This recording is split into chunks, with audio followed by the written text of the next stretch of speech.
All right, y'all. I've decided to do a different type of video for my in between tiers in my moral cognition series. So, this is very intimidating. Like every video I have been doing lately is extremely intimidating. It takes hours upon hours upon hours to get the writing together. It's a lot, but also I am really breaking a lot of ground. So it is, I am just at a point in my work where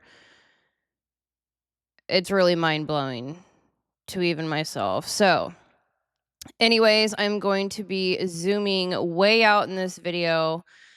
We are going to be discussing a lot of how my work has evolved over time. You will be seeing my breath. It's like 15 degrees.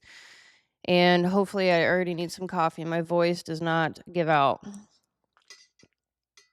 All right, so I'm going to start with an introduction. I've probably got 70 pages to get through. I will be bouncing around a little bit between old books.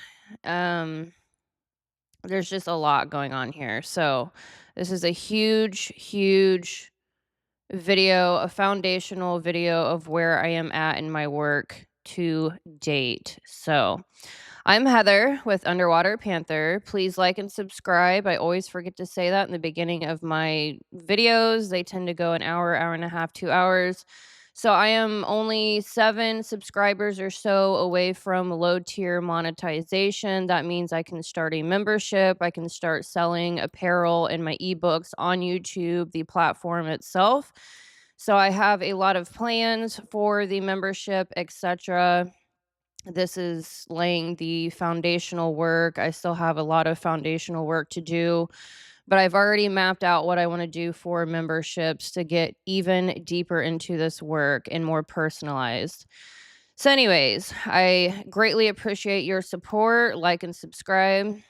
The work I do on this channel lives at the intersection of astro-psychology, moral cognition, shadow integration, polarity mechanics, and power dynamics across psyche and culture. I've got like 20 different series going on here on YouTube. I've been hammering my moral cognition series extremely hard lately.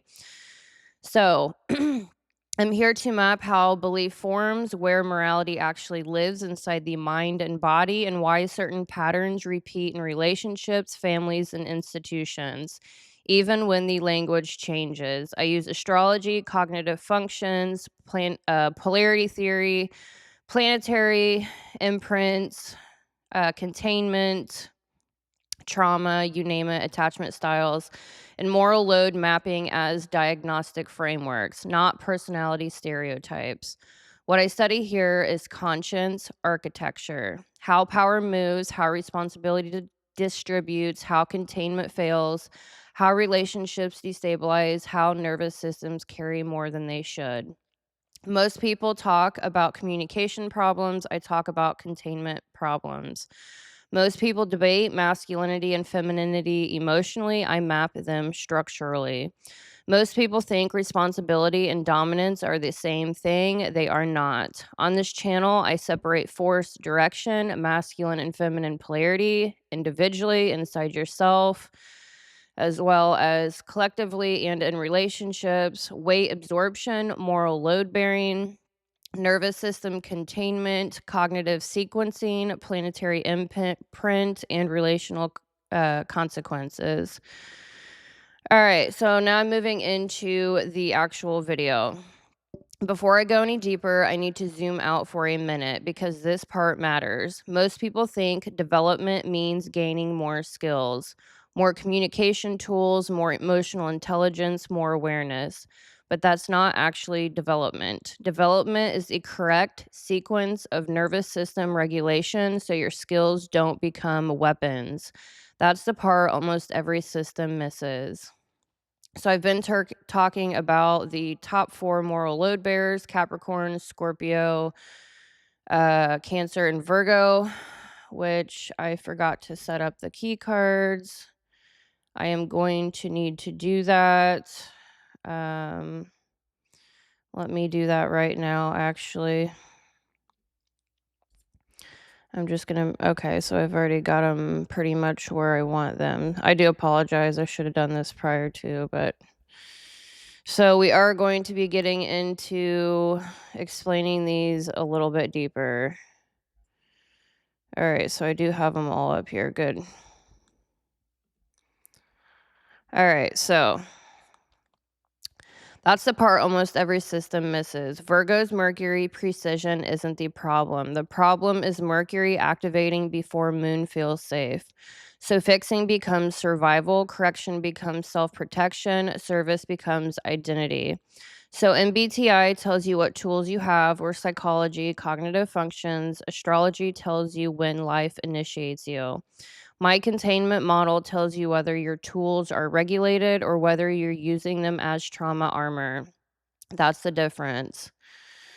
Because cognition without containment creates burnout, empathy without boundaries creates collapse. Action without safety becomes violence. So, what I'm mapping here is not just personality, it's developmental order, it's nervous system architecture. It's who had to grow up too early and what that cost over a lifetime. So, I'm going to be talking about developmental order versus integration order. I'm going to be breaking down cognitive functions, planets, psychology, the four sides of the mind, inner and outer, masculine and feminine integration and containment. I'm going to be going through the sequence, through ages, etc., etc. This is going to be long and deep. So there's a point in every serious psychological system where the theory stops being about personality and starts being about nervous system architecture. That's exactly where we are now. The question that separates surface typology from true developmental psychology. It's the difference between what am I or who am I and what sequence actually built me. And once you understand this, the entire framework becomes understandable because you stop treating people like types and you start seeing them as a developmental order that either stabilized correctly or got reversed by responsibility, trauma, or collapse. That's the whole thing. So here's the stabilization.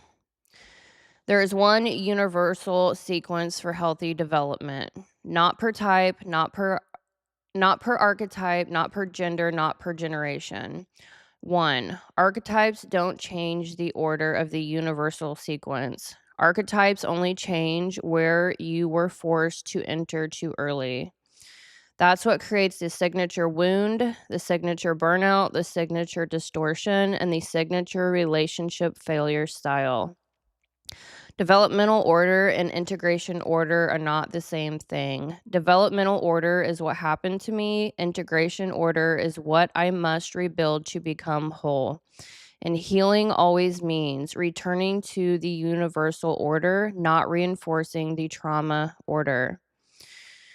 All right, so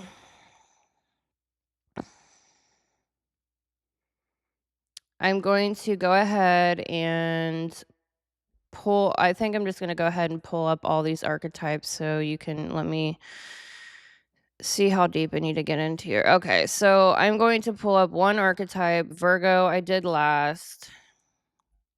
I'm going to pull up one archetype so you can kind of see what's going on here. And then I'm also going to pull up my key card so you can see the inner and outer masculine and feminine of this archetype. Okay.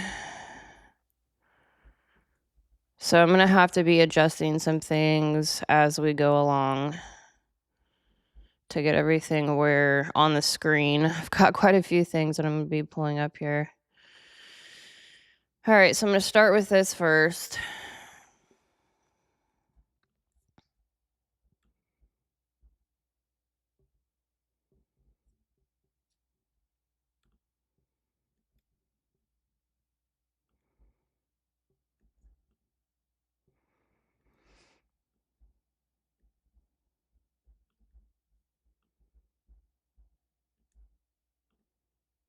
I kind of feel like putting this all over here, to be honest. Hopefully you can see it well enough.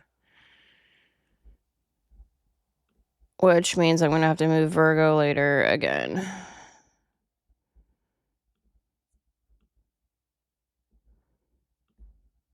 Sorry, I do apologize. Trying to get everything on the screen here. Okay. All right, good enough. You can see me. You can see that. All right, so. All right. So we're talking about developmental order and integration order with the inner and outer masculine and feminine within an archetype. Okay, so development order is what happened to me. Integration order is what I must rebuild to become whole. So there's one universal integration order. Archetypes simply enter the sequence at different points due to early load. Healing always means returning to the universal order, not reinforcing the archetype's trauma order. So first I'm going to teach the universal containment order, how we are meant to develop, and then we will get into the archetypal trauma entry point where each archetype got forced in early. So integration equals restoring the universal order, not honoring the distortion. All right, so the universal healthy development order, we are going to start here. All right, so this is the blueprint. This is the base architecture of a regulated adult. So, and I want everyone listening to understand, you can disagree on astrology, you can disagree on MBTI, you can disagree on archetypes, but you cannot disagree on this. A nervous system has a developmental sequence, and when the sequence is violated, you get predictable outcomes. So here's a universal healthy order. This is the architecture. So we start with the outer feminine. Perception, attunement, reading the field. So the outer feminine for Virgo is extroverted feeling, FE hero, and Mercury. Just for the example, since I did that video last. I'm trying to get in the screen here. Okay, so perception, outer feminine represents perception, attunement, and reading the field. The question is, what is happening around me? This is the first stage because life begins externally. Before you can regulate yourself, you have to learn reality. Outer feminine is scanning the environment, noticing tone, noticing danger, safety, noticing the emotional weather of the room, noticing what's stable and what's unstable. That is not weakness. This is not passivity. This is intelligence. Outer feminine is the first radar every human gets. So I will break down the astrology later, but we have Mercury and Venus here, early relational sensing, not okay, yes, for Virgo, okay. Psychology. So this is stage 1, environmental awareness, social feedback, relational mirroring, and mirror neurons. The function, you learn to see reality. So functionally, outer feminine learns the world has patterns. I can read them. I can feel what is happening. This stage is essential. Sorry, I need a drink of water. Because if you skip it, you become an adult who cannot read the room, cannot feel impact, cannot sense consequence early, cannot track relational atmosphere, and accidentally destabilizes everything. Outer feminine is the beginning of social intelligence, not emotionality, perception, not action yet, just seeing reality. So the universal development, healthy development, we have inner feminine next. So that would be extroverted intuition child, Jupiter and Neptune for Virgo. So if you understand cognitive function development in psychology, this inner and outer masculine and feminine development also follows psychological development. Now, normally you develop the hero first, and then the child, then the parent, and then the inferior. So I have tracked many different systems. I cross-reference many different systems, and truly, truly, it is amazing how things line up. All right, so inner feminine represents safety, attachment, and nervous system regulation. The question is, am I safe inside this? Once you can perceive the environment, your system asks, do I have a safe internal home? This is where trust forms. This is where bonding forms. This is where the nervous system learns, do people respond to me? Can I relax? Is love consistent? Does connection feel safe? Is the world predictable? So I will go very much deeper into the astrological development, but I'm just going to briefly touch it. So here, not necessarily for Virgo, but universally, it would be the Moon, Neptune, and early Jupiter imprint. So I do have charts for later so you can see this. Psychologically, it's attachment from formation, semantic memory, and emotional regulation. The function here, you learn to receive reality. This is where trust forms, meaning forms, bonding forms, not performing, not fixing, receiving. This is where the child learns, I don't have to earn safety, safety is given.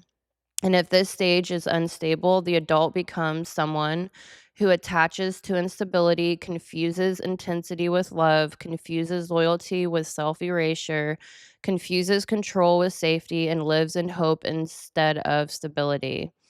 This is nervous system imprint, not necessarily personality. Inner feminine is where you learn the inside of you is allowed to be held. Next, we have the inner masculine, which is SI parent and Earth for Virgo. And if you want to argue with me on that, please watch the 2.5 hour Virgo video to understand why that is masculine. All right. So, inner masculine represents values, structure, and moral spine. The question is, what do I stand for? Only after the system feels safe internally does the psyche develop structure. So, the developmental arc for the cognitive functions is supposed to be hero, parent, child, and inferior, but we tend to develop our hero and child because they are cognitively easier to. It's like less energy to use those cognitive functions. You can see the plus sign. The negative or minus sign is the parent and inferior. They take more cognitive energy to use, so they are harder to psychologically develop, just FYI. All right, so only after the system feels safe internally does the psyche develop structure. This is a stage where you stop being defined by what the world does to you. So I'm explaining the inner and outer masculine, feminine, healthy, universal development right now. So, and you become defined by, this is a stage where you stop being defined by what the world does to you and you become defined by what you will allow. This is where values form, boundaries form internally, identity forms, integrity forms, discipline forms, and self containment forms. So, astrologically, we have Saturn, Earth, psychologically, SI and FI, for example. Psychologically, identity formation, internal rules, self discipline, and moral modeling. The function here is you build internal authority. That says, even if the world is chaotic, I have principles. This is integrity. This is sovereignty. This is adulthood. And if this stage is broken, you get adults who outsource responsibility, resent accountability, collapse under consequence, expect others to regulate them, and avoid discipline but still demand stability. This is why inner masculine must develop, because without it, you don't have a spine, you have reactions.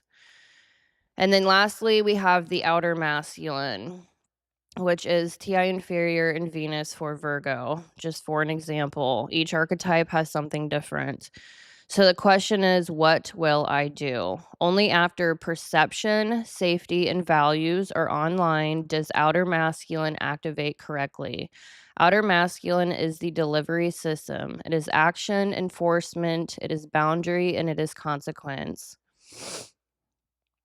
So, psychologically, we have agency, decision making, and boundary enforcement. The function here is you act on your values in the world.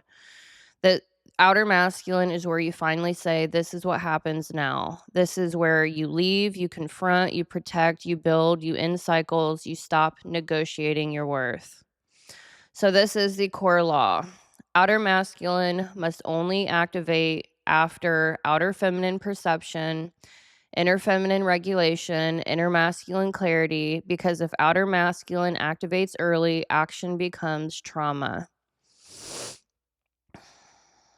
Because the action becomes defensive, reactive, controlling, weaponized, fueled by unmet safety needs, fueled by unclear values, and fueled by unprocessed fear.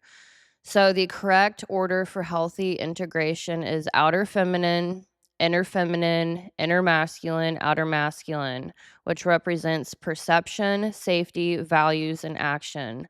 That is the blueprint. That is the regulated adult. This is universal. This is nervous system law. This is polarity law. All right. So now I am going to okay. So now I'm going to go over why the top 4 load bearers look inconsistent with the universal developmental arc here. So I'm going to take that off, and I'm going to bring up the archetypes that we have already covered, which I'm going to have to move my body again. Okay. Actually, I'm going to have to move over. Okay. All right. So why archetypes look inconsistent? Because they enter the sequence at different points. So actually, I'm going to do you a favor and myself when I'm watching this again. I'm going to make sure that hold on a second. I'm going to have to make that a little bit smaller. So I will keep this up as we go through the archetypes so that we have it on screen. Okay. So not yet. We will get there. All right. So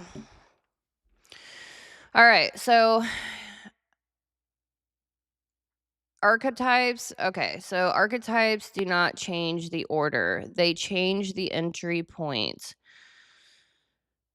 All right, so archetypal distortion is early responsibility load, and that's super critical for these 4 archetypes because they are the top 4 moral load bearers. They fall differently on the masculine and feminine scale. Capricorn is the most masculine in my system, and they're number 1 load bearer. Scorpio, I think, is number 6. Let me double check.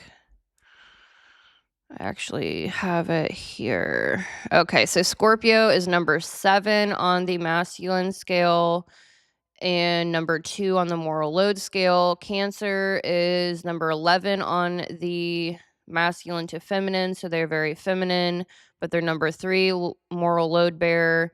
Virgo is number 6 masculine and number 4 moral load bearer.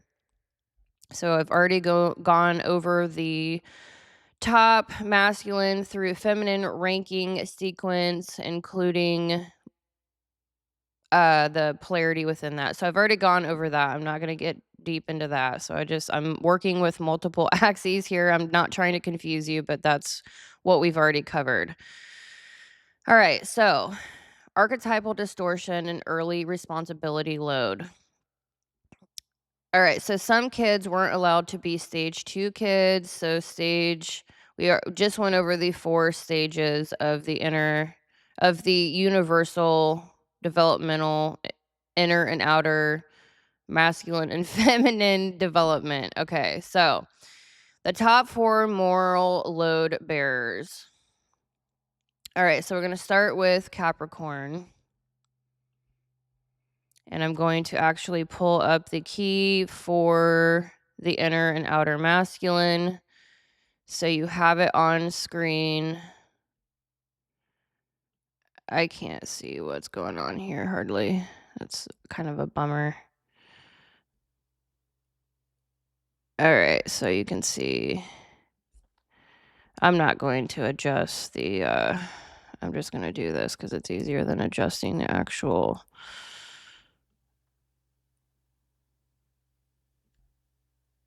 All right. I'm going to get that out of the way. And then I'm just going to move it down so it's not. All right. Hopefully that's big enough. I can't really tell when I'm working with this program. It drives me insane. All right, so we're going to start with Capricorn.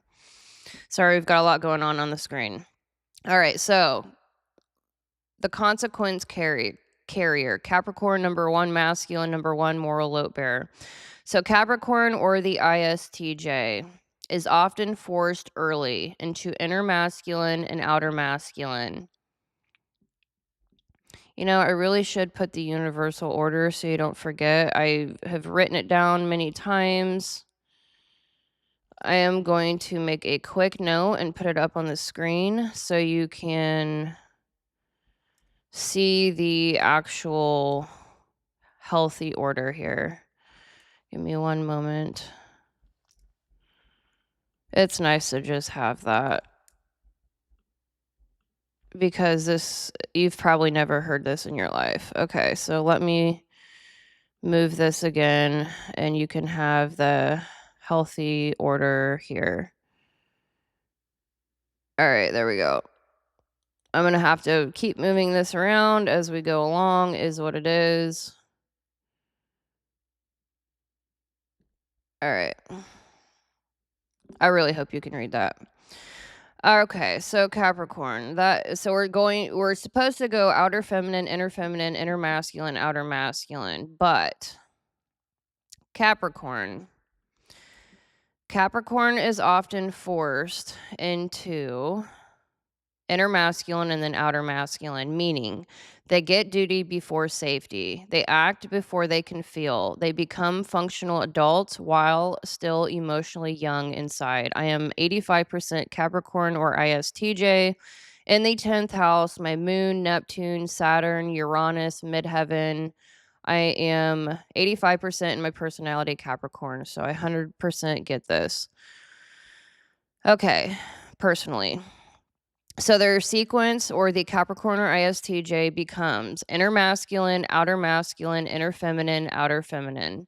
Structure first, action second, feeling later, relational attunement last. Capricorn becomes reliable, strong, capable, and stable, but at the cost of emotional compression.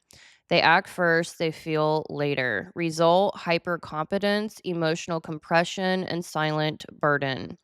Healing for Capricorn is restoring their inner feminine. Learn softness without collapse. Capricorn must learn: I can feel and still be strong. I can rest and still be worthy. I receive support without collapsing. Okay, so now we're going to move on to Scorpio. I'm going to have to copy and paste.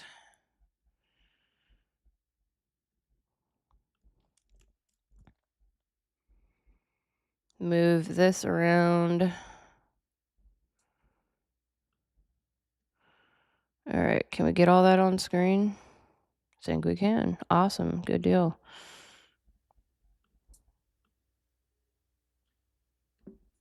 All right, cool. All right, so Scorpio, or the ENFP. They are number 2 moral load bearer.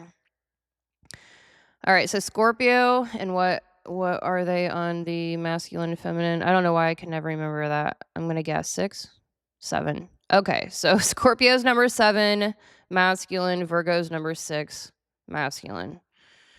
All right, I do apologize. Let's get back to where we were. Okay, cool. All right, so number 2 moral load bearer. Scorpio often begins with early inner feminine trauma.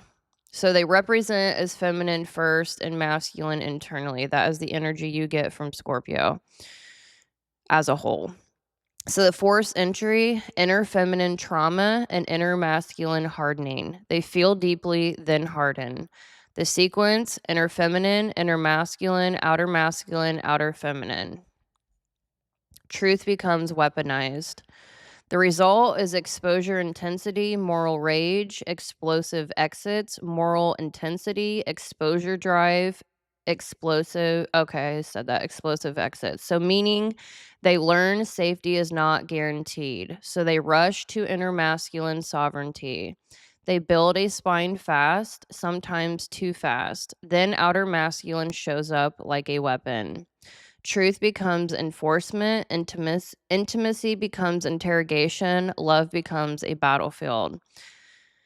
So their sequence becomes inner feminine with SI and moon, inner masculine, FI and Uranus, Yep. All right. So then outer masculine, TE. Outer masculine, where are we at? TE with Venus and Earth. Outer feminine with any Pluto and Mars. They feel, they harden, they strike, then try to connect. Healing for Scorpio is restoring outer feminine soft containment, any Pluto and Mars. Learn perception without attack, meaning the ability to perceive the field without turning it into war, to read energy without attacking, to sense threat without becoming threat. Scorpio's integration is perception, safety, values, and then action, but with a deep emphasis on perception without weaponization. We've got Mars and Pluto there. Learn perception without attack, contain truth before enforcing it. Oh, okay, so I do go through this actually. All right, so the archetypal activation order trauma sequence for Scorpio. Scorpio enters through threat. So they start here, inner feminine, which is introverted sensing and moon, early betrayal and unsafe attachment. Then they move to inner masculine with FI and Uranus, introverted feeling and Uranus, rapid sovereignty, and then hardening. Then into outer masculine, TE, Venus, and Earth, truth, enforcement, and consequence. Outer feminine with NE, extroverted intuition, Pluto, and Mars. Perception arrives charged with urgency. So Scorpio becomes feel deeply, harden, enforce, and scan. That's why truth becomes weaponized, intensity enters awareness, and perception feels predatory. They feel first, but without safety. Then they lock down. Scorpio integration path. They must rebuild outer feminine, neutral perception before inner feminine, safe feeling. Scorpio must learn to see without attacking. God, this is so deep, man. This work is I for my membership, I'm going to be going through each personality and truly hammering on what I'm talking about right now individually through the archetypes, and then if people want to ask me questions on their own personal life chart, whatever issues they are dealing with, I am more than happy. All right, so now we are into tier 2. I'm going to have to make that a little bit bigger. Give me one moment here. I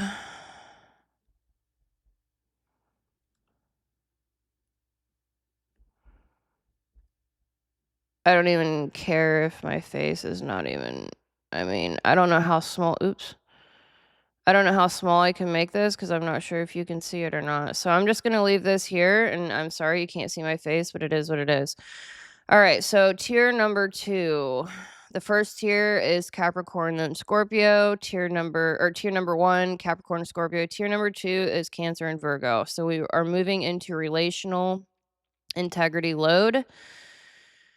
So the first tier is more about the structural, holding reality, and now we're more into relational. So Cancer or the ENFJ. Cancer actually follows universal direction. Cancer starts with the outer feminine, inner masculine, and then outer masculine. But they overdevelop care before structure. They attach before boundaries. Cancer follows this directionally, but they don't follow it proportionally. That is the issue. So the result is emotional overextension, overprotection, and late enforcement. Cancer often gets forced early into inner feminine and outer feminine, meaning they learn to bond and care early before they have enough inner masculine structure to filter it. So they become adults who carry everyone emotionally, stabilize others with love, manage relational atmosphere. This is driving me insane. Just give me one moment. I'm gonna have to move this. I don't know why I didn't think of this until now. All right, there we go. Now you can see it even better. There we go. All right, I apologize. Okay, so meaning they learn to bond and care early before they have enough inner masculine structure to filter it. So they become adults who carry everyone emotionally, stabilize others with love, manage relational atmosphere, overprotect, overattach, overfunction emotionally. They attach first and protect later. Healing for Cancer is not stop caring. Healing is build inner masculine. Cancer must learn care without control, love without self erasure, attachment with boundaries, and values before caring. Cancer's integration is perception, safety, values, action, and specifically strengthening the values spine.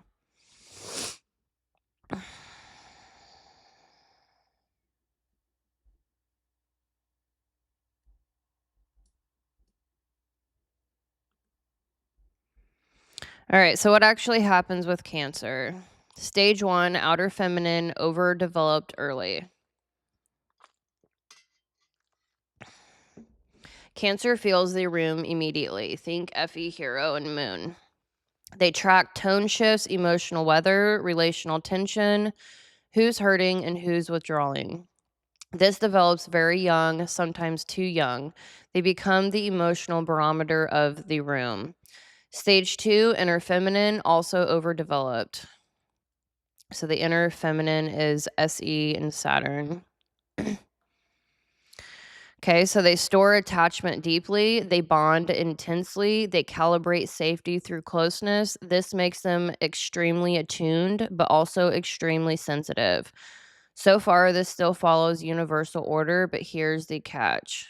Stage 3, inner masculine, underdeveloped or delay. So the inner masculine is NI parent and Jupiter. So inner masculine is boundary clarity, private values, sovereignty, and internal authority.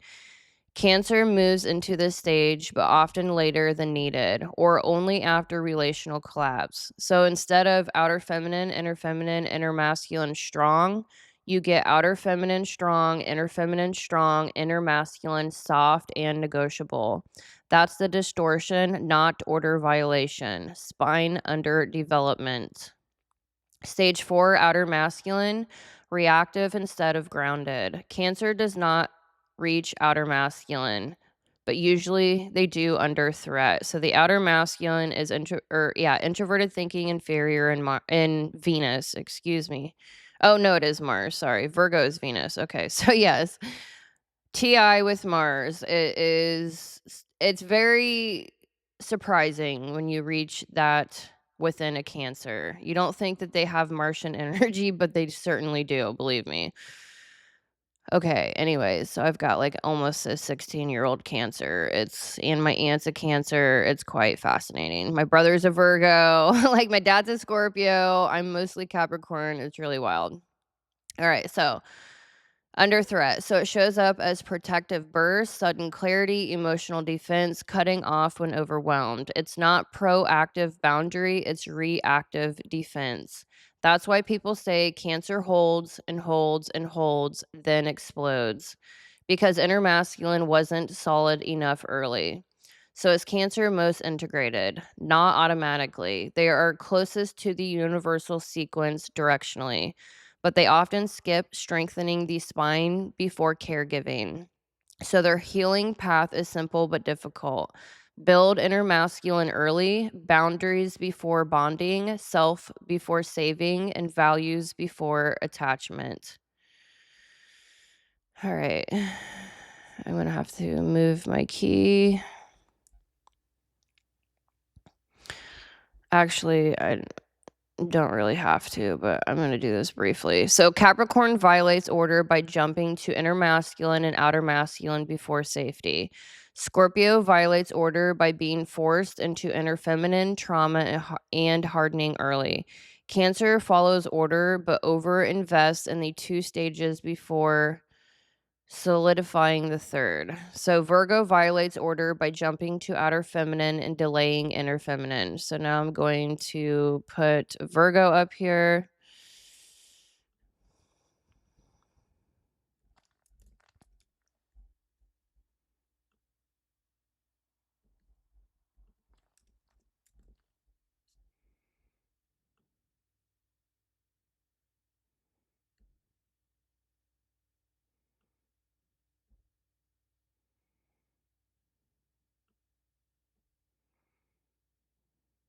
It's so hard to get this right on.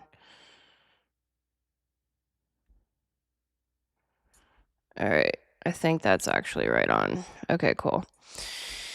All right, flipping between 20 screens and tabs. Okay, so now we're going to move on to Virgo, or the ESFJ. So I just did a 2.5 hour video on Virgo. I've got multiple hours of each of these archetypes. If you're interested, please check that out. All right, so Virgo, the maintenance carrier. Virgo is the most important example because Virgo is the archetype of functional containment. Virgo was forced early into outer feminine responsibility and inner masculine. So Virgos and Scorpios come off as feminine first and then masculine internally, which is very fascinating. Capricorns, they're extremely emotionally suppressed or repressed or compressed, so they always seem very masculine to me. Cancers, are very feminine until they explode, and then you're like, whoa, but it takes a lot for them to get there. It's just really fascinating the energy that you get off of different archetypes. So, anyway, that's just a side note. So, Virgo is the most important example because Virgo is the archetype of functional development. So they fixed before feeling safe, meaning before Virgo got safety, Virgo got assigned maintenance. Virgo learned if I fix it, we survive. So Virgo develops outer feminine, inner masculine, inner feminine, and then outer masculine. Help and repair first, structure second, hope third, and exit last. So the result is procedural shame, silent over functioning, resentment calcification. That's why Virgo burns out quietly, because Virgo is always carrying the system's efficiency, the system's hygiene, emotional climate, operational stability, and the system's trajectory. Virgo doesn't carry emotion like Cancer. Virgo carries degradation. Virgo carries entropy. Healing for Virgo is not helpless, healing is deeper. Healing is restore the inner feminine, which is any child, Jupiter, and Neptune. I went in such great length in that in my Virgo video. Please do check that out because that is the residue of Pisces. So Pisces and Virgo are opposite in archetypal polarity, but they do pull from each other, meaning they have each other's energies in the shadow. And so once you understand any child with Jupiter and Neptune coming from Pisces, it will help a lot with restoring your inner feminine. So definitely check that video out. All right, so this means that perception stays, but Virgo stops being automatic. Virgo must learn to feel first before fixing. All right.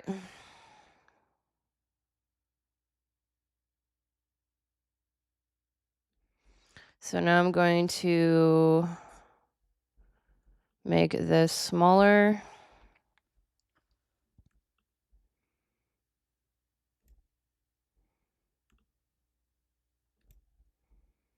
I'm just going to keep this up here for a moment.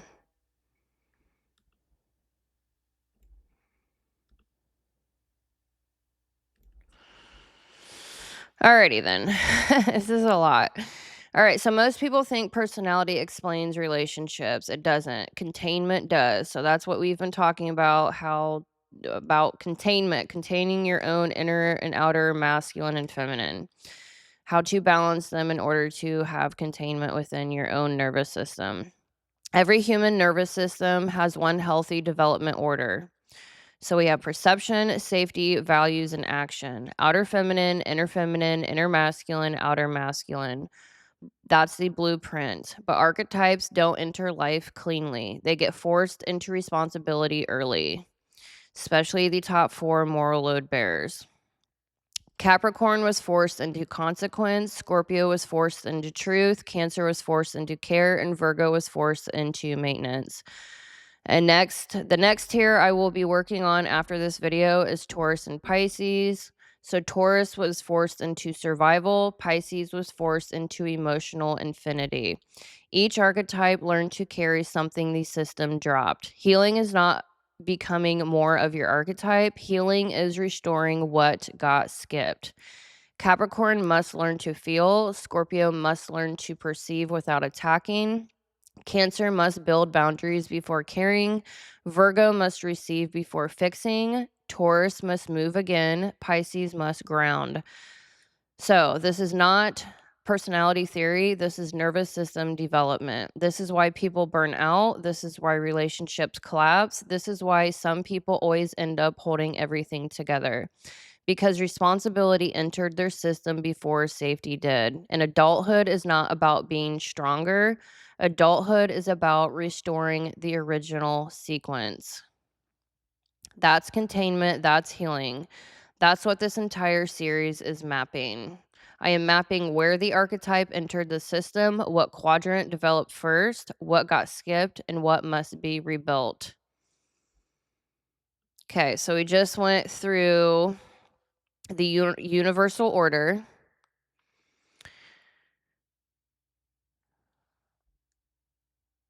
And now we're going to get into, oh no, and then we also went into archetypal distortion. So I explained both. All right, so where did you get forced to start? So the archetypal distortion, Virgo started with outer feminine first, Cancer inner and outer feminine first, Scorpio inner feminine trauma, then inner masculine hardening, and Capricorn inner masculine first.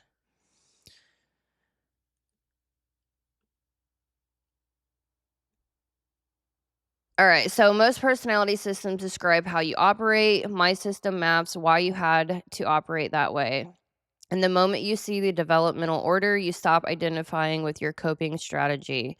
You stop calling your trauma pattern personality, and you start rebuilding the sequence. So every human nervous system has one healthy development sequence. And I'm going to keep that up on the screen here for a while, because the archetype doesn't change the blueprint. The archetype only reveals where life forced you into adulthood too early.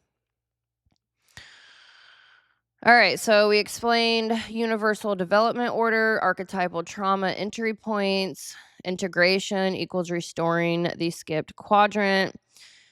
We went over the tiered moral load mapping in the prior videos, and the collapse signatures by archetype.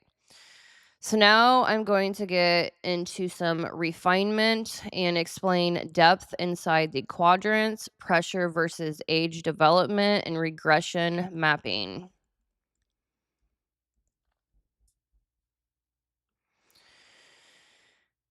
All right, so I am going to actually, which one should I do? Virgo? Okay, so I'm going to have to bring up an example of the inner outer masculine and feminine here. So give me one moment so I can get this back in order.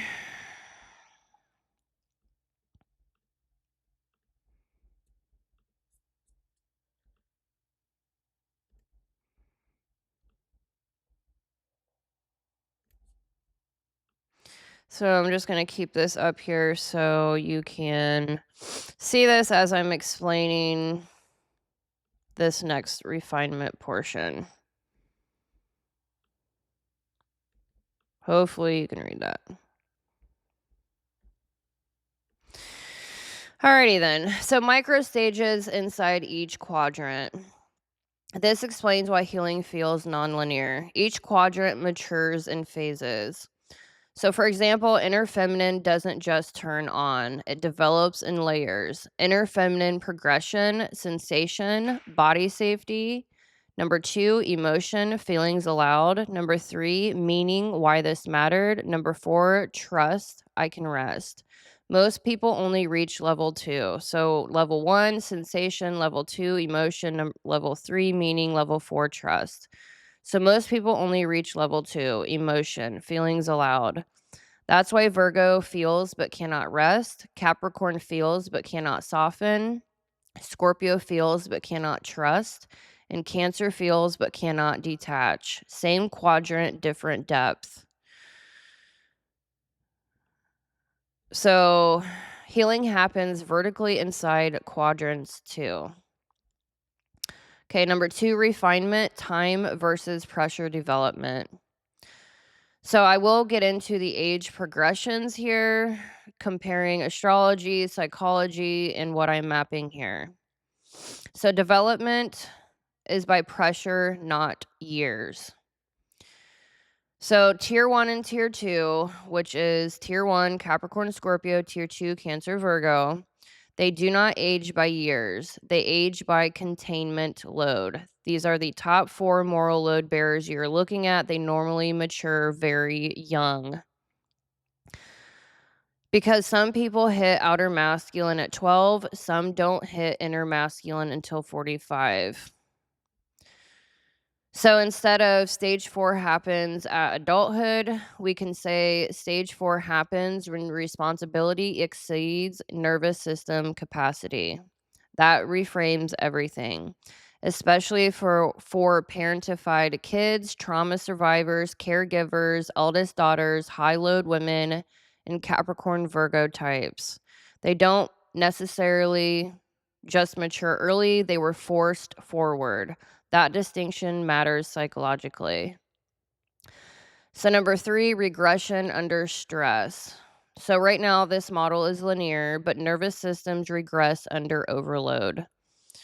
So containment regression pattern. When overwhelmed, outer masculine collapses first, then inner masculine, then inner feminine, then outer feminine. People fall backwards. So for example, Capricorn loses action, loses values, disassociates, and withdraws socially. Virgo stops enforcing, loses standards, numbs hope, and overserves. Cancer loses boundaries, loses self, emotional flooding, and caretaking spiral.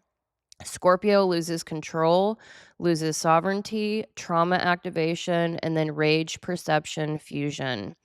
This explains burnout cycles, relapse patterns, I thought I healed this moments, and why people revert in relationships. That's nervous system collapse. Every quadrant must build twice, once in childhood and once consciously in adulthood. That's integration. Because childhood versions are unconscious, adult versions are chosen, and that is sovereignty. All right, so um all right, so I'm working with multiple different axes. I'm not even gonna lie here. So I want to move into the inner outer masculine feminine. Is that the same thing as cognitive functional development sequence, or do they depend on archetype sequence, or both? So the inner outer masculine and cognitive functions are not the same thing. They are different structural layers. So you can see the key archetype key cards here. They are all very foundational. It is considered the ego. The ego is broken down astrologically into the ruler, exaltation, left field, and fall. Psychologically, you've got the hero, parent, child, and inferior. And so, and then with inner and outer, masculine and feminine containment, each of the 4 quadrants are obviously, if you can see on the screen, they are broken into inner and outer, masculine and feminine. So, a lot going on here. All right. So, the cognitive functions and the inner and outer masculine quadrants are not the same thing. They're different structural layers. But cognitive functions can sit inside the quadrants without collapsing the quadrants. All right, so I'm going to explain each layer and what it is responsible for. So the first quadrant, okay, so firstly, sorry. The quadrants are energetic containment axis. So these 4 quadrants describe where pressure is absorbed, where regulation happens, where structure is built, where force is applied. They are about direction of energy, inward versus outward. And I am mapping this differently than the psychological people, the MBTI people, because normally you would think that the introverted functions, FI, for example, for Capricorn, you would think that that is how the masculine and feminine works. That's not the same. TE, if you get super deep into this, you're going to start seeing where the systems bump up a little bit. All right, so they are about direction of force, inward versus outward, type of energy, absorbing versus structuring, and load bearing role. They are not thinking styles, they are nervous system architecture. Okay, so inner feminine is internal receiving and emotional containment. Outer feminine is external receiving and relational containment. Inner masculine is internal structuring and moral spine. Outer masculine is external structuring and action and consequence. This layer is precognitive. It's about regulation and burden.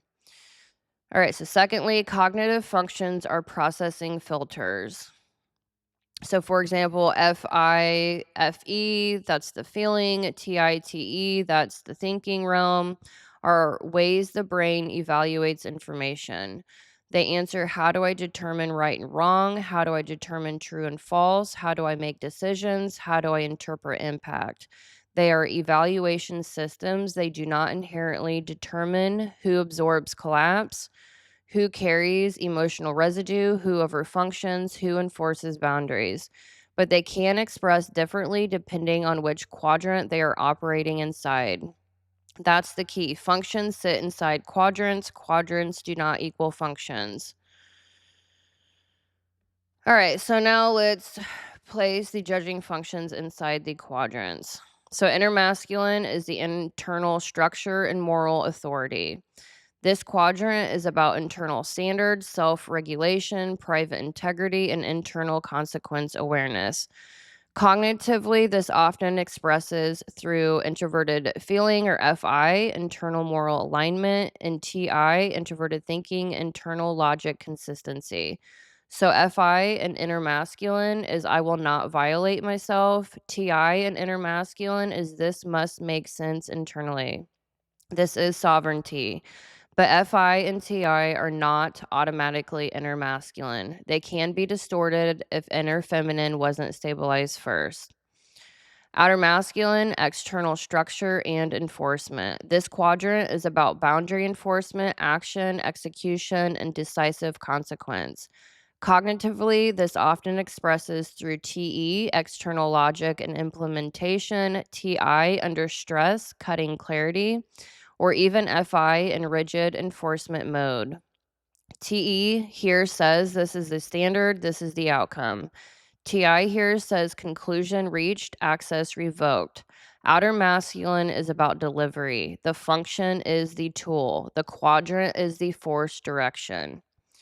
Outer feminine represents external containment and relational holding. This quadrant is about reading others, absorbing relational pressure, and maintaining group stability. Cognitively, this often expresses through extroverted feeling or FE, social ethics and empathy, but also through perceptive functions like NE and SE. FE here says, how is everyone affected? But the quadrant is about absorbing external load, not just feeling it. That's why Virgo and Cancer can overfunction here. FE is the radar, outer feminine is the load-bearing field. And then we have inner feminine representing internal containment and emotional receiving. This quadrant is about safety, meaning, attachment, and emotional digestion. Cognitively, this doesn't map cleanly to a judging function. So this is more Moon and Neptune territory in astrology. In MBTI, it's partially reflected in FI, emotional depth, but also in the inferior when vulnerability surfaces. Inner feminine is not a decision filter, it is a regulation field. That's why MBTI barely captures it, or psychology. All right, so the axes are not the same. Axis is direction and load, functions is evaluation and processing. They operate at different depths. All right, so it does depend on archetype sequence. Every archetype tends to overdevelop one quadrant early, and their dominant function often sits inside the quadrant. So, for example, Virgo or the ESFJ, that is FE Hero and Mercury, often live in outer feminine. So FE becomes service containment. Capricorn or ISTJ, SI and TE live in inner masculine to outer masculine, so structure becomes identity. Scorpio or the ENFP, FI and NE may harden inside inner masculine, outer masculine, and outer masculine, so truth becomes defensive. Cancer or the ENFJ, FE sits heavily in outer feminine, so care becomes load bearing. So yes, the archetype determines which quadrant a function gets locked into, but the quadrant and function are still separate layers. So here's the clean structural model. Layer 1, you have the quadrants, containment architecture, the quadrants of the inner and outer masculine and feminine. Layer 2, you have the functions, which are the cognitive functions and the planetary imprint. So that is decision filters. Layer 3, archetype, which quadrant got overdeveloped early. Layer 4, sequence, which stages were skipped. All right, so cognitive functions explain how we process information. Containment quadrants explain where we absorb pressure. Archetypes explain which quadrant developed too early. Integration restores the universal order regardless of type. They are not stacked and not interchangeable.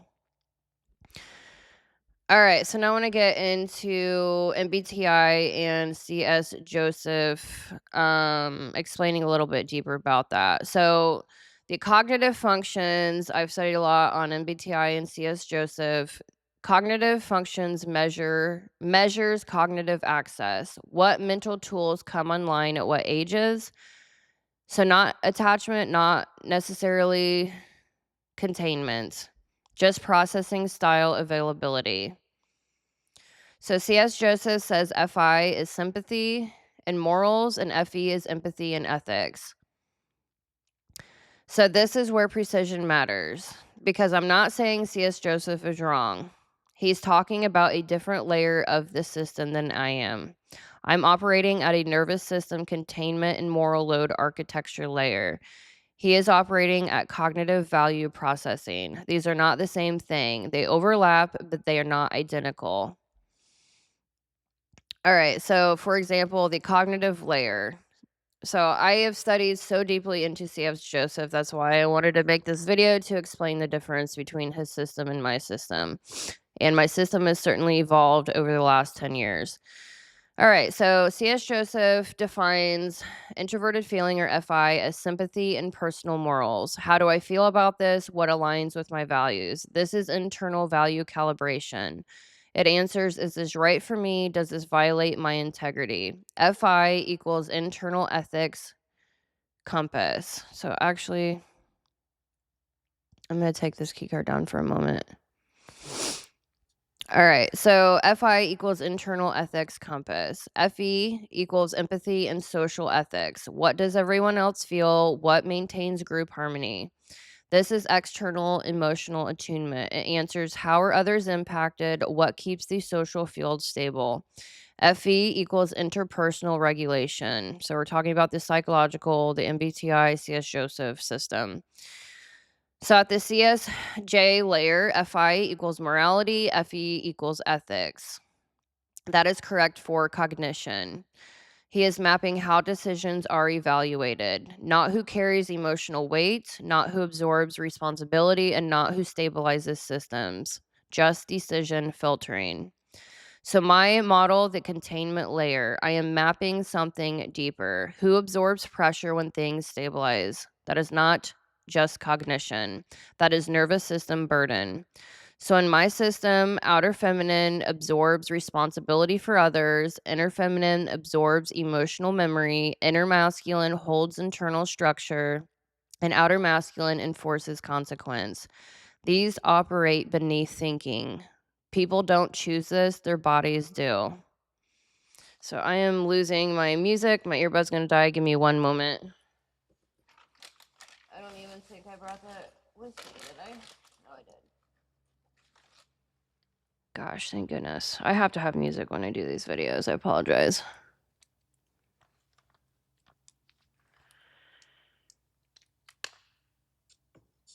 Uh-oh, it didn't turn on. I might have to grab something else. Is this dead? No?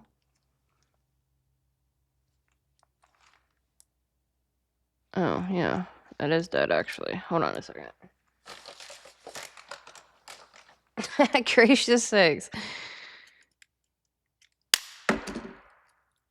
All right. Emergency situation. All right. I'm going to take a drink break while I'm at it. All right. So actually, I'm going to bring up, excuse me. That's not what I wanted. Here we go. So here's C.S. Joseph's system, and I have asked him permission to use this in videos. And he did offer this for free. I'm not sure if it's still on his website or wherever he's at nowadays. So this is C.S. Joseph's system, which obviously I've used in depth and evolved my own work from that. All right. So CSJ asks, how do you decide? I ask, who carries the collapse? Very different questions. So why extroverted feeling or FE looks like containment in my system? Because FE users often become emotional managers, social stabilizers, and relational regulators. Not because FE equals containment, but because outer feminine responsibility frequently rides on FE. I'm going to move this over here.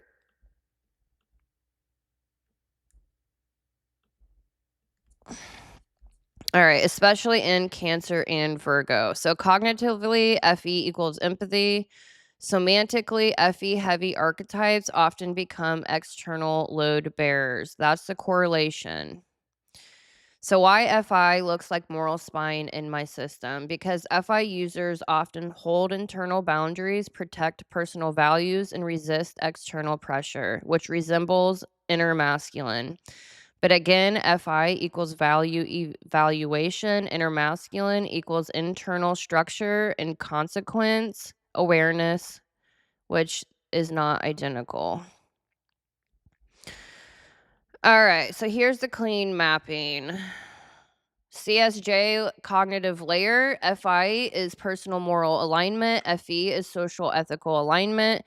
TI is internal logic, and TE is external logic. This answers, what do I think? My layer, containment layer, outer feminine absorbs external responsibility. Inner feminine absorbs emotional memory.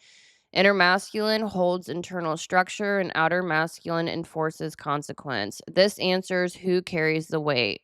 They are stacked vertically and not competing. All right, so why this matters for Virgo or the ESFJ specifically. Virgo, cognitively, FE hero equals empathy, Mercury equals analysis. Semantically, outer feminine.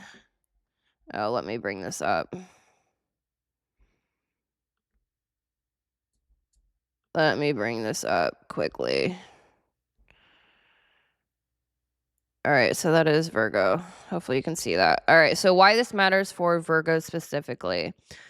Virgo in my mapping. So cognitively, FE hero equals empathy, Mercury equals analysis. Semantically, outer feminine equals service containment. So Virgos feel others, FE, but mechanically, practically, logically, they are an earth temperament and concrete. They analyze systems with Mercury, then body absorbs responsibility. That's why Virgo maintains maintenance, not because FE equals containment, because FE and Mercury and Earth funnels into outer feminine load bearing, different layer.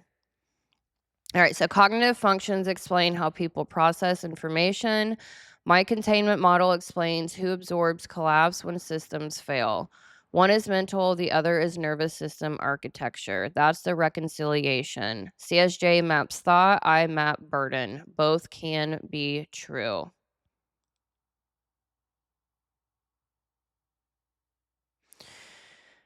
All right, so Now I want to move. Okay, so how?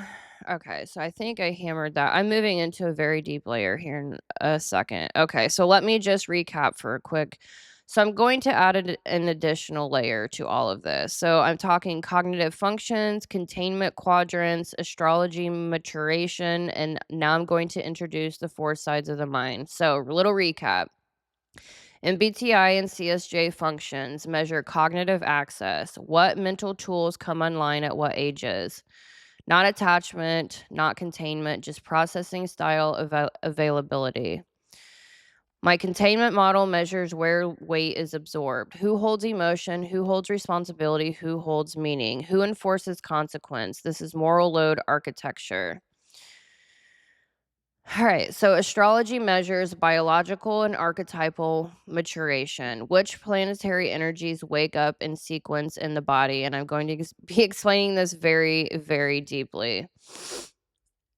All right, so C.S. Joseph definitely gets into the four sides of the mind, which I am going to take all of that down besides that portion because we're going to be getting into it. Ego, subconscious, unconscious, and superego. So yeah, we've got a lot going on. All right, so Moon is safety and attachment. For example, Saturn is discipline and consequence. Mercury and Venus is social integration. Mars is action and separation. All right, so the rulerships, exaltations, left field and fall, showing where energy flows easily versus painfully. This is nervous system timing. Four sides of the mind measures identity orientation under stress, where consciousness anchors depending on safety or threat. Ego is the default self, subconscious is growth direction, unconscious is shadow polarity, and superego is defense, critic, and punitive mode. This is identity pressure mapping. So in BTI or the psychological arena, thinking represents thinking tools, astrology equals body and archetypal timing, containment equals moral burden, the four sides equals identity relocation under stress. All four together equals complete human being. All right, so now I'm going to be getting into astrology. So I'm going to take the psychological people down. I'm going to take containment down. I'm going to take all of the archetypes down besides one, which will be Virgo, because that is the last video I did. I think I might just leave it there. And I'm going to have to pull up an old ebook here in about 5 seconds. Okay, so what you're looking at right now is considered the ego, psychologically and astrologically. Oops. All right, so I don't know where I want to put Virgo at the moment. So what you're looking at here is considered the sun sign or ego. So sun sign, astrologically, that would be the month and day you were born. The ego is broken up into 4 sections, astrologically and psychologically. Astrologically, you have the ruler, exaltation, left field, and fall. Psychologically, hero, parent, child, and inferior. Alrighty. So the sun represents conscious identity, vitality, will, sense of I am, how a person tries to be themselves. All right, the ego is filtered through planetary ruler, how the ego operates, exaltation, where ego feels empowered, detriment, where ego feels foreign, and fall, where ego feels inadequate. So the ego is not just I'm Virgo, it's I'm Virgo ruled by Mercury, struggling with Jupiter, carrying Neptune residue, expressing through Earth. Meaning the sun gives the identity theme. The planetary condition tells you how painful or supported it feels to live that identity. So this mirrors my containment. Some egos are structurally supported, some egos are born into friction. All right, so briefly, I am going to throw something at you that you are like going to, I don't know how you're gonna react, but it is what it is. So I need that to be bigger for a moment.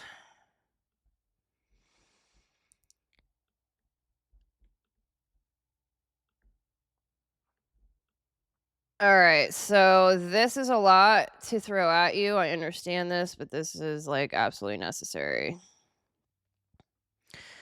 All right, so the four sides of the mind, I look at it in multiple different ways, obviously. So the ego, I didn't put Mercury on here, but at this point in my life, I consider the ego to be your sun sign and Mercury. Mercury doesn't kick online until you are older. 25, it just kind of depends. The moon is your subconscious astrologically. The unconscious, I have changed my mind so many times. I will get into this later on, but for time's sake right now, Mars, Saturn, and then the super ego is your rising sign astrologically. Alrighty. Alrighty. So now I'm going to bring up my book here, which is actually, I'm not going to be able to do that because that needs to be bigger. All right, I apologize. I'm winging it. So you're going to be looking through a book that I wrote back in, I don't even know, 2020 or so. Finished it in like 22. Okay, so let me make this look a little nicer. All right, so I'm just pulling this up because I've already written a book on it, and I just want to go through this briefly. So the ego sun sign briefing.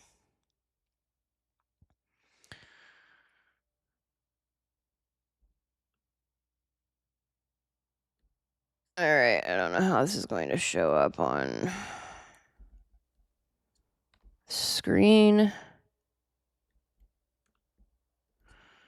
Oh. All right, well, that's all you get then.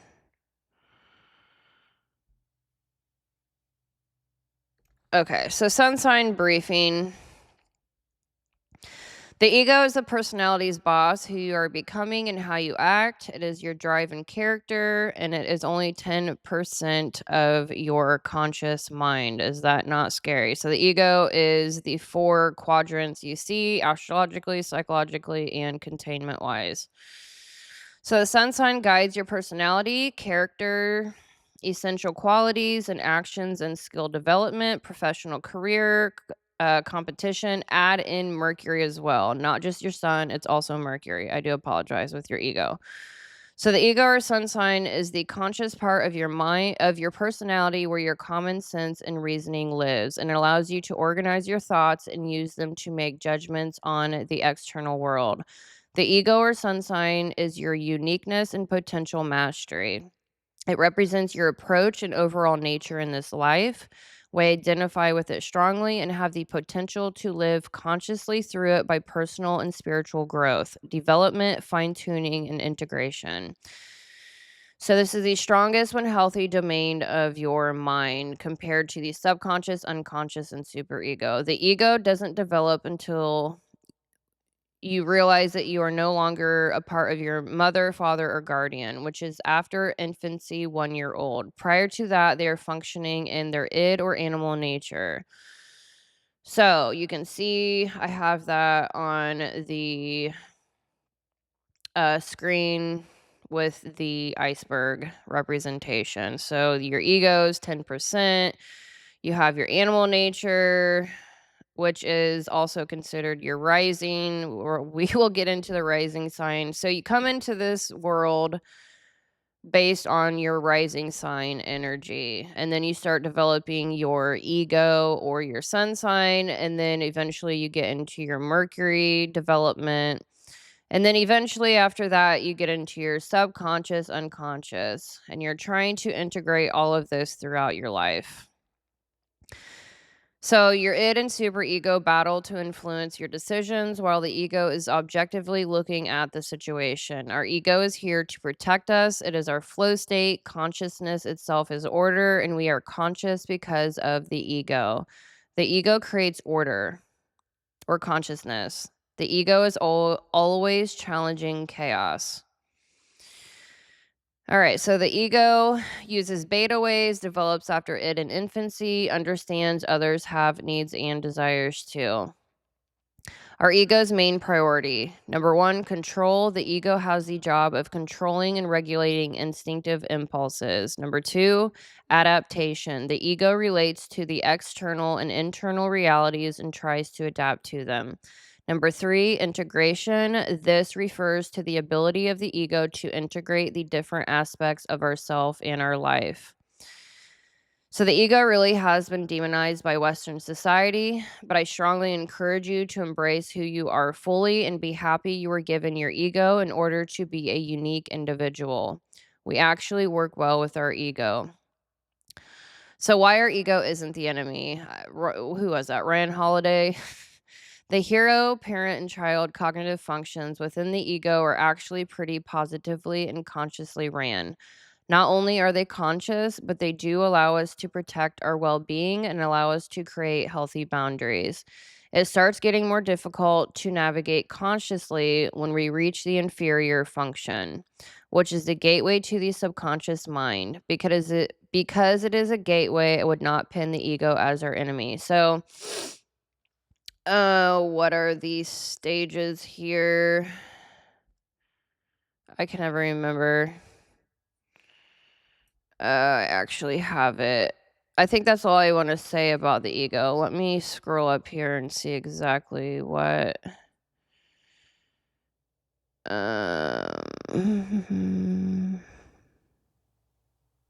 I put that in here? I don't think I did.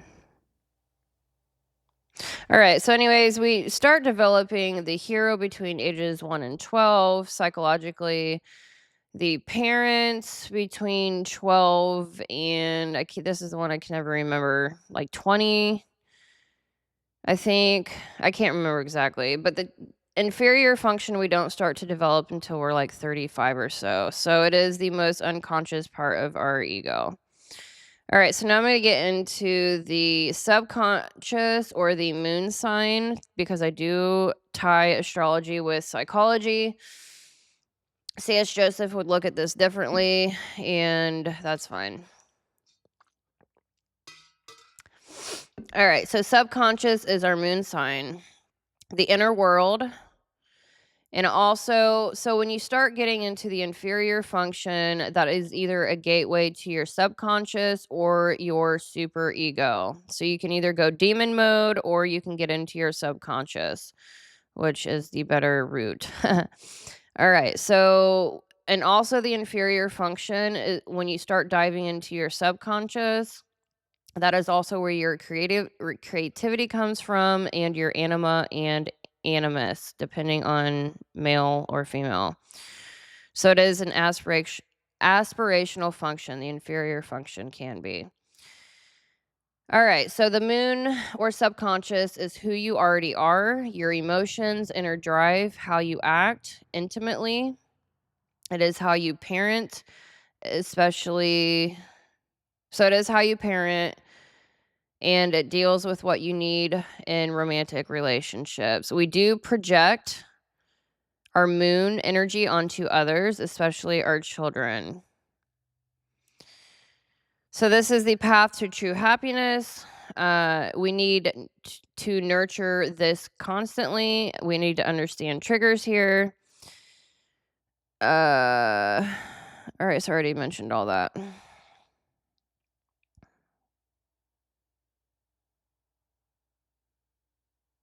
So the moon controls crucial organs, the flow of hormones, and reveals the inner you, your fundamental emotions, and reflects your subconscious self, habits, feelings, and instincts. It is associated with core vulnerabilities, which is why we tend to hide these aspects to great degrees. So when you first meet somebody, you are meeting their rising sign, and then their ego, and then their moon sign. So when you start to get to know someone on a deeper level, that's when you start tuning into their moon energy. So normally only intimate people see this side of you. It defines your romantic behavior and can draw you to certain people. The moon sign can reveal what's happening in your private life with your family situation and living conditions, and how life's shifting tides could affect your security, foundations, and feelings. The moon also drives some of our gut reactions and how we respond on a primal level, and is the bridge between our past subconscious and current freed up self identity, which reveals a fantastic opportunity for rediscovery of self.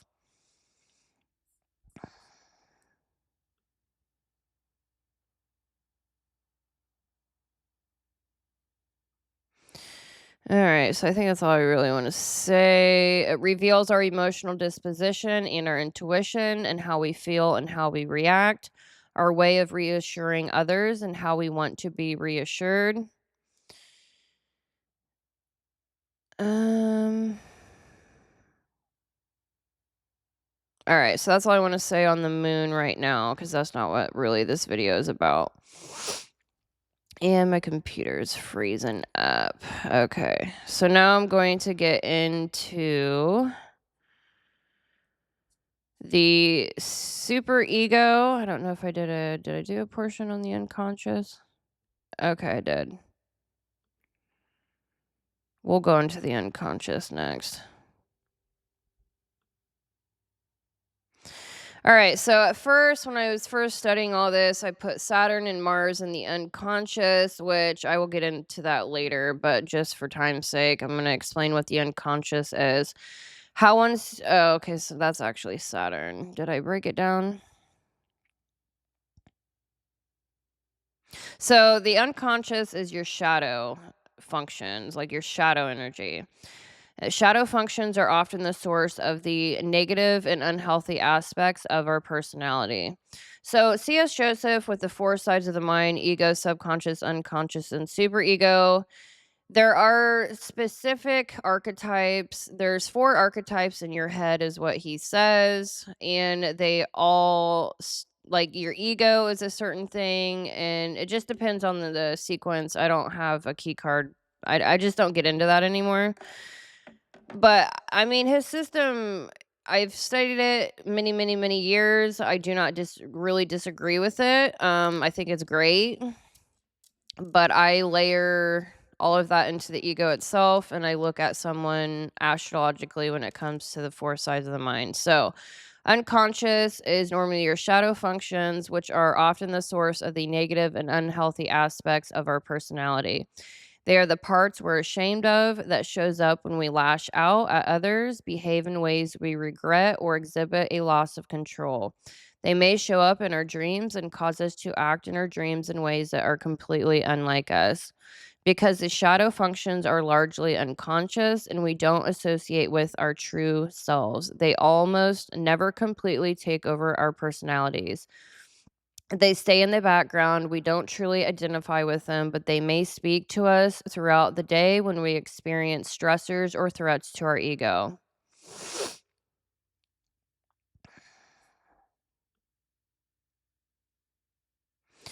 All right, so I'm not going to get too deep in here. Yeah, that's enough on that because that's not what this video is about. All right, so that's the unconscious, how I look at it astro-psychologically. And I'm going to go over the superego. This will be the last one here.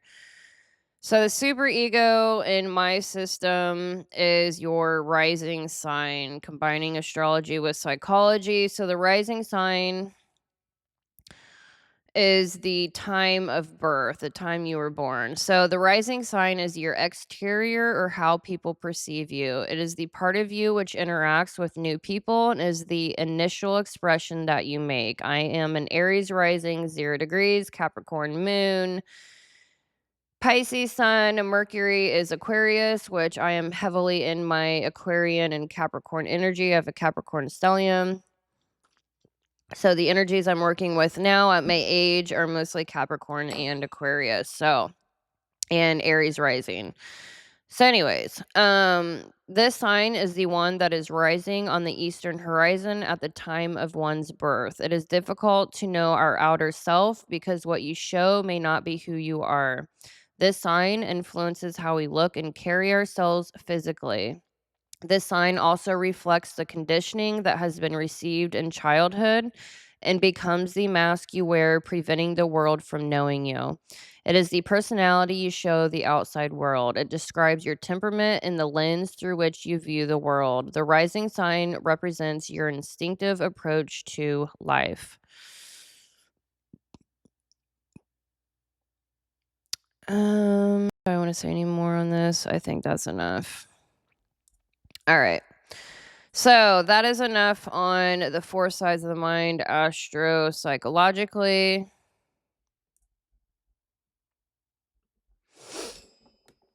All right, so went over that, 4 sides of the mind. All right, so I'm going to break down the astrology deeper, but I want to zoom out and show you what layers I am working with. All right, so I'm going to take that off the screen and make this bigger if I can. Click. All right, I'm just going to leave that up here for now. Okay, so what am I at? Almost 2 hour and a half. Okay, so layer 1, astrology is body timing. Astrology is mapping nervous system and archetypal maturation, which I'll get into here in a moment. Layer 2, containment, is moral load. Outer feminine, inner masculine, outer masculine. Containment model is mapping moral load, regulation, and consequence architecture. Layer 3 is the cognitive tools, cognitive functions, hero, parent, child, and inferior, which maps cognitive skill access, which is that those are the cognitive placements. The cognitive functions themselves are FESINETI, for example. Layer 4, identity relocation, 4 sides of the mind. I am going to be doing this in the future. I have a lot of foundational groundwork I want to get into first. I am not done writing all my ego books yet. After I write all of my ego books, I will be getting extremely deeply into the 4 sides of the mind. So the ego is default, subconscious is integration, unconscious is trauma, and superego is defense. So cognitive functions, what you can do, astrology, when parts of you awaken, containment, who carries weight when things destabilize. Different layers, same human. Oh, I'm at the end of my video. This is it. This is all I actually had. Is there anything else Oh, no. I'm sorry. That's not it. Excuse me. Jeez. I forgot. I'm going to have to actually... All right. So I'm done with that for now. Now I am going to be working off of different nodes. Jeez.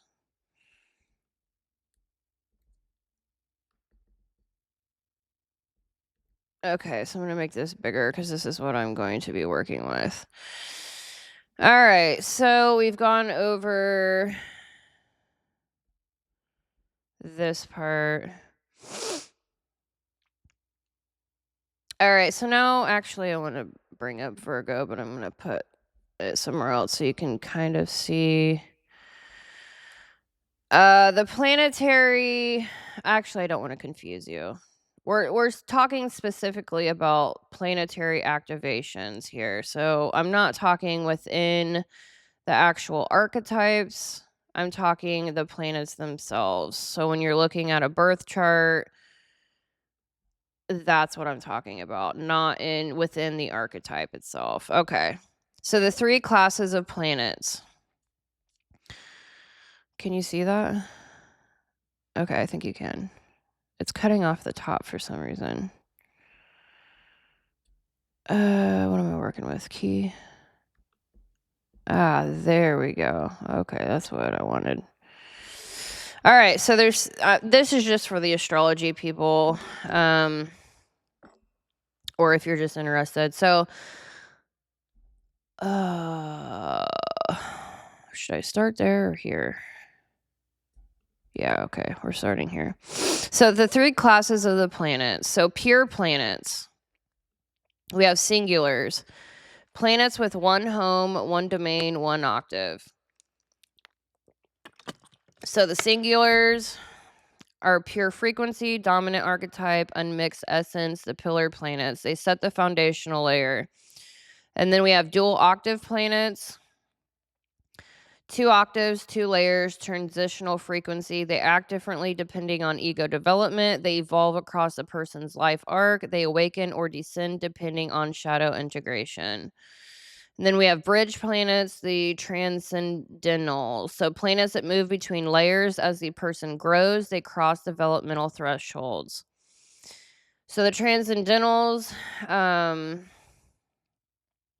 these planets do not belong to 1 or 2 layers. Instead, they transverse the psyche like travelers. They activate at specific ages, turning points, or spiritual initiations. All right, so we have the transcendental planets, bridge planets, move between layers across life stages, acts as initiators, gateways, or rites of passage, responsible for psychological quantum leaps, trigger upgrades, shadow integration, ego death, rebirth. These create the arcs of awakening, maturity, midlife transformation, and late life mastery. So the planets, we have 3 classes of planets: singulars, dual octave planets, and bridge planets.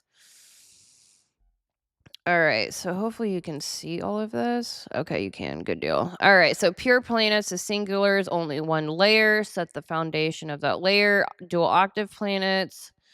All right, so I'm not going to go through all that again. All right, so the 3 planet categories in this system.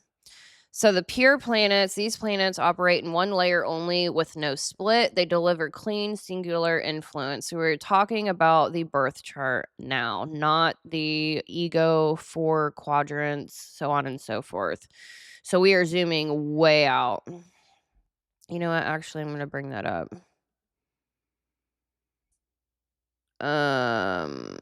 Well, I was going to just put my that's not going to work. Never mind. I was going to put my own planets up there. You know what? I probably could, but it's going to take too much time. Let me see if I can do this real quick. I should have done this already, but I didn't.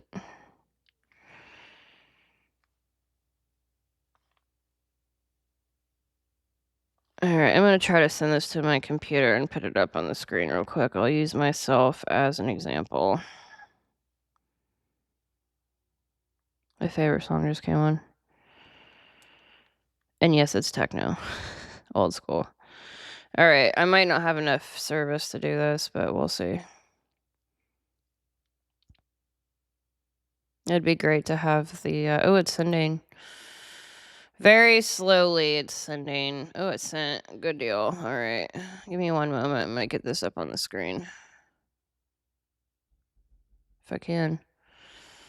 I'm going to have to move some things around. Give me 1 moment. This is great for visual reference.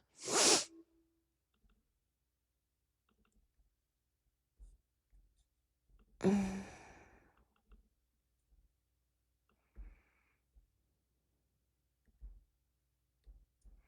right. I'm going to screen capture OBS and use myself as a example here. Give me 1 moment. What's it called? 8812. There we go. All right.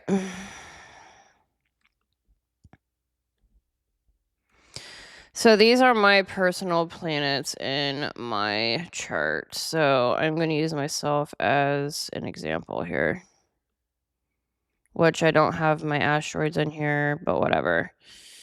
Just an example,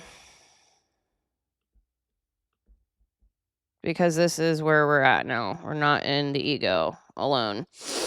Okay, so pure planets. Let's bring back my notes here. All right, so we have pure planets.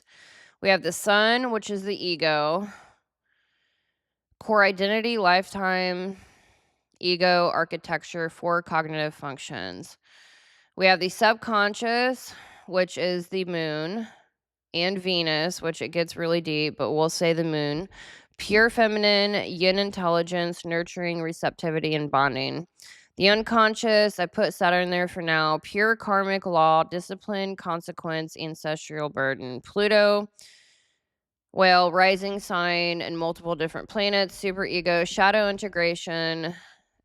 All right, so that's, I mean, it gets really deep, so I just wanted to put one or two in there. So dual octave planets.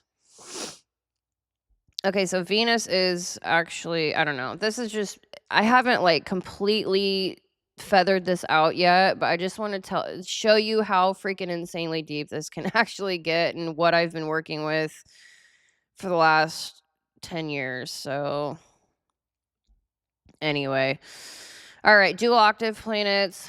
So the moon split. Okay, so the moon is split. Lower bodily instinct, safety needs, emotional triggers. Higher octave of the moon, subconscious emotional memory, your attachment coding. Both matter, but the subconscious one is the real moon. So I just wanted to give you like an example of how insanely deep this stuff gets. Mercury is a dual octave planet. The lower octave is the ego, higher octave, subconscious, higher integration. So you can see the age of awakening.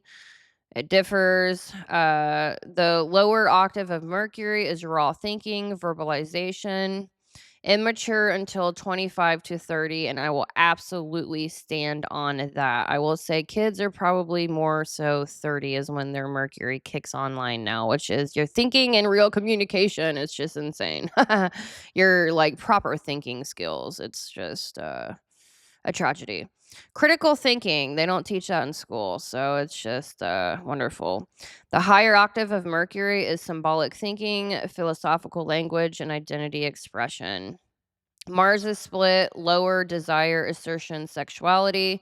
And you can also look at this like Mars is the feminine side of Mars is Scorpio, the masculine side of Mars is Aries. I mean, it's crazy. Jupiter has a split, lower, higher. Neptune is split. You can look at it through the archetypal lens. I'm not really sure how deep I want to go in. So, master placement table. I am just going to brush over this quickly because I am going to do a video on this much later. So ego, sun, moon, lower octave, Mercury, lower octave, Mars, lower octave, Uranus, initial stage, north node, ego, direction. Subconscious, Vigo, pure, moon, higher octave, Mercury, higher octave, Jupiter, lower octave. See, it just gets really deep. South node, subconscious, past. Unconscious, we have Saturn, Mars, Jupiter, higher octave, Chiron, integration stage, Uranus, liberation stage. Super ego, rising sign. I don't know why I didn't write that, but that's just kind of innate for me. Pluto, pure, Neptune, higher octave, and Chiron, a final mastery. So developmental timeline, ego, subconscious, unconscious, super ego. I don't know. I'm just gonna put this on the screen so you can screen capture. I just really don't feel like getting too deep here. I'm almost 2 hours in, so I'm gonna fly over this stuff.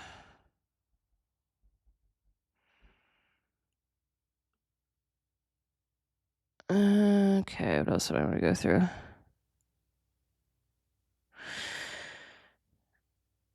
All right, so I don't think I really want to get into all this right now. It's just so much. It's just example. Sun, pure ego, the full 4 function ego container, what I've been showing on the screen. The signature personality, age, activation, birth through entire life. This is a very long developmental arc. Moon, pure conscious, emotional body, inferior function gateway, childhood patterning, trauma imprinting, age activation 0 through 14. Venus is your pure subconscious, your pleasures, bonds, attachment style, inner feminine, receptivity, how you give, receive, nurturing, deeply tied to FI and SI inner life, age activation 14 through 23. Saturn is your karma, lessons, shame, consequences, discipline, maturation, architecture of your shadow, tied to the nemesis and critic functions in your shadow, age activation 28 through 42. Jupiter, pure super ego, moral law, archetype. Jupiter, when you get your super ego integrated, you get into the Jupiterian energy. Moral law, archetypal judge, grand personal destiny, shadow of expansion, age activation 36 through 50. All right, so I'm going to make a whole video on this later. I am too exhausted to even go on. Oh, actually, I do want to get into this. Okay, so planet residence, layer, and quadrant, where that planet does its psychological work in my system. So we just kind of briefly brush through the planet activation through your chart. So I want to get back into. Oops, that's not what I wanted to do. I want to get back into the ego. That's what I wanted. All right, so get back into my moral cognition series because I'm not getting as in depth with astrology like I used to. I'm really trying to hammer what I'm doing here out. So, all right, so I already locked in the universal integration order. Outer feminine, inner masculine, outer masculine, perception, safety, values, and action. Now, the planets don't replace this order. They pressure test a stage at different ages. All right, so outer feminine, perception, field reading. We can put Mercury, Venus, and Uranus here. Inner feminine, we can put Moon, Neptune, South Node. Inner masculine, Saturn, Jupiter, and some asteroids. Outer masculine, Mars, Pluto, North Node. Planetary timeline matching containment stages. So ages 0 to 7, we have inner feminine building. Ages 7 through 14, we have inner masculine building. Ages 14 through 21, we have outer feminine refinement. Ages 21 through 30, we have outer masculine threshold.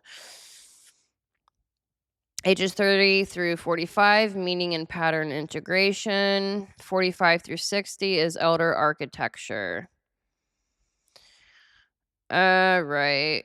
All right. I think that's all I want to really cover here today because I need to make more videos on this. I am just too tired. Too tired. All right. So, anyways, that is a huge, huge zoom out of what I'm doing here with my work.